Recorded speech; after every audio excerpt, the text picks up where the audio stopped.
Батыс Қазақстан облысы елдің солтүстік батысында, Европаның шығыс бөлігінде орналасқан өңір. Облыс орталығы Орал қаласында орналасқан. Батыс Қазақстан облысының оңтүстік батысында орналасқан аудандардың бірі Қазталов ауданы болып табылады. Қазталов ауданының керемет жерлерінің бірі Еділбай тұзды сортаң кен орны болып табылады. Минерал тұзды кен орны Ақкөл өзенінен 18 шақырымда орналасқан. Бұл жыныстың құрамы жоғары бағаланады.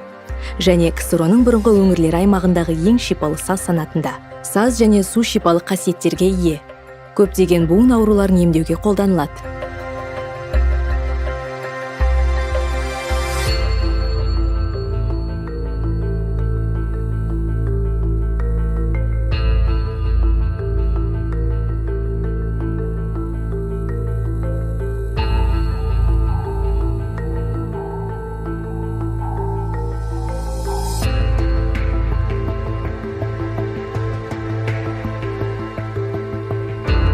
Қожантай мешіті Қараөзен өзенінің солтүстік жағалауында Жалпақтал ауылында орналасқан.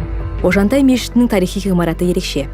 Мешіт екі мұнаралы қазан татары Қожантай қазы 1885 жылы салған. Мешітінің ауданы 0,147 гектар шақырымды құрайды. Құрылыстың кірпіштері айрықша тәсілмен дайындалған. Кірпіштің құрамына тұщы су, жылқының жалы және сүті қосылған. Күйдірілген кірпіш Саратов облысының Ершов ауданының 30 түйемен арбалап, артылып жеткізілген.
Омар Жазықұлының бейіті қасиетті орын болып саналады.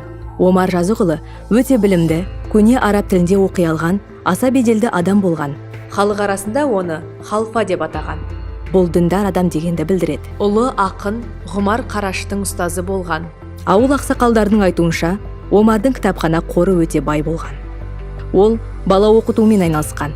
Мешіт мектеп салған. Балалардың орыс тілін игеруіне көп еңбек сіңірген. Омар сонымен бірге көріпкел болған. Және халық медицинасы тәсілдерімен сырқаттарды емдеген. 2015 жылы Бейіт ауылдан бөлек қоршалған.